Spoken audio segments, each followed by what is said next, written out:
အားလုံးပဲမင်္ဂလာပါကျမဖအံရောက်တော့ဒီနေရာလေးသွားခဲ့တဲ့နေရာလေးကိုပြချင်လို့ပါသူကဖအံ hideout လို့ခေါ်ပါတယ် coffee shop လို့လည်းရေးထားတယ်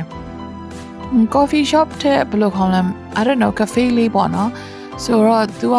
social media မှာတော် popular ဖြစ်နေရတဲ့ကျမတို့သွားလိုက်တာပါကျမလည်းဘလောက်ဝေးလဲဘလောက်ကြာလဲမမေးနဲ့ကျမမသိတော့ဘူးဘာလို့ဆိုတော့ဒီဖအံမှာရောက်တော့တောက်လျှောက်အဲ့လို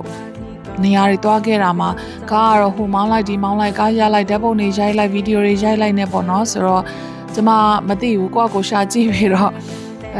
သူကဟိုဇွဲကပင်တောင်ကြီးမှာရှိရပေါ့နော်ဆိုတော့ဒါခုနသွားနေတဲ့လမ်းကနေခုကျမ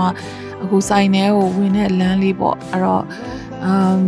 အရန်သာရတယ်ဖအံမှာတော့အခုချိန်ပေါ့နော်ကျမတို့ဒီဇူလိုင်သွားတာဆိုတော့မိုးတွင်းကာလဆိုတော့ဖအံကအရန် popular ဖြစ်တာဘာလို့လဲဆိုတော့မိုးတွေရွာပြီးတော့စိမ့်ဆိုနေတာပေါ့နော်အဲ့တော့မိုးကတော့ရွာတယ် but it's worth it နောက်တစ်ခုကတော့ပူတာတော့တော်တော်ပူတယ်ပေါ့နော်ဟိုဖြစ်တာပေါ့ humid ဖြစ်တာပေါ့နော်အဲ့တော့အခု anyway ရောက်လာပြီဒီ cafe လေးကိုဖအံ hideout လို့ခေါ်ပါတယ်နာမည်လေးကလည်း hideout လေးပေါ့နော်တကယ်ကိုမြို့နဲ့တော့တော်တော်ဟိုခေါ်မလဲ remote ဖြစ်တယ်ပေါ့နော်ဖြစ်ပြီးတော့ဟိုအရန်ဟိုချစ်စရာလေးပျော်စရာလေးပေါ့အဲ့တော့ဒါသူတို့စီမှာ car park လို့တော့အမှတတိထားမိတာသူတို့ရဲ့ဟိုမှာ menu ကိုကြည့်လိုက်တိုင်းရင်းသားဟာအစုံမဲ့ကရင်ကရရခိုင်မွန်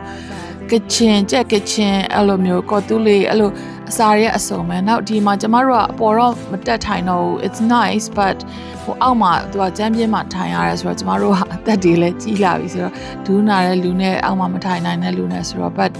ကိုအပေါ်တက်သွားပြီးတော့ကြီးလိုက်တာပေါ့လေကျမလည်းဒီမှာအဆင့်နေတဆင့်ချင်းတက်နေရလို့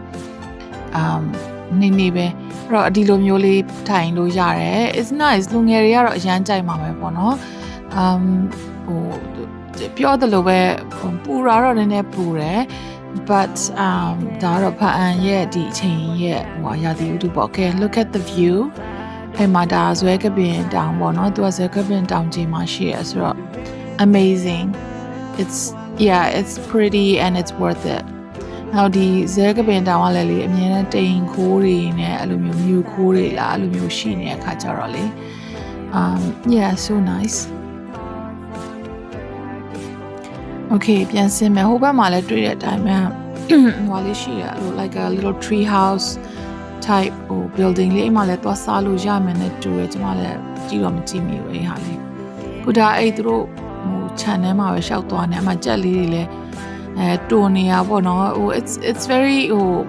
nature very close to nature ပေါ့ဟိုကျမတို့ငယ်တုန်းကသိတယ်မလားခြံနောက်ထပ်မှာကြက်တွေမွေးထားအဲ့လိုမျိုးလေးရှိနေတယ်လို့ပဲငယ်တုန်းကလိုမျိုးပဲကဲကျမဗီဒီယိုတော့အကြာကြီးမဖြစ်အောင်ဟို cut လုပ်ပြလိုက်တာပေါ့နော်ဒီမှာ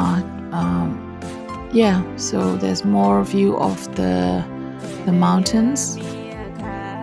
ကိုပြက်လေးနဲ့ဒါတော့အလားပုံလေးပေါ့ကွယ်လေကားရင်းမှာဒါကဒီဆိုင်ရဲ့ lunch ကျမတို့ lunch စားတဲ့နေရာရဲ့အနောက်ဘက်လေးပေါ့အဲ့ဒါလေးကလည်း you know quite cute that's our food အမတာလဘောကရင်တာလဘောဟင်းဒါကဘာလဲအာလူတောင်ဘာနောက်ကချင်အမဲသားဒါကရင်ကြက်သားစုပ်ဆိုတော့အစုံမဲလေနော်အစုံမဲရတယ် and then ဒါကလည်းငါးပေါ့ကချင်ငါးလားမသိပါဘူးအဲ့ဒါကတော့အမောဖြေအချိုရည်တောက်နေပူတယ်ကျမချွေးရထွက်နေ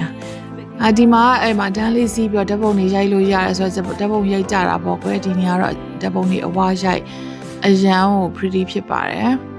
အဲ့ဒါလေးနဲ့ပဲအဆုံးသတ်ပါတော့မယ်ကိုအကွာကိုသွားကြည့်ရင်တော့ Google Map ထဲမှာရှာကြည့်လိုက်နော်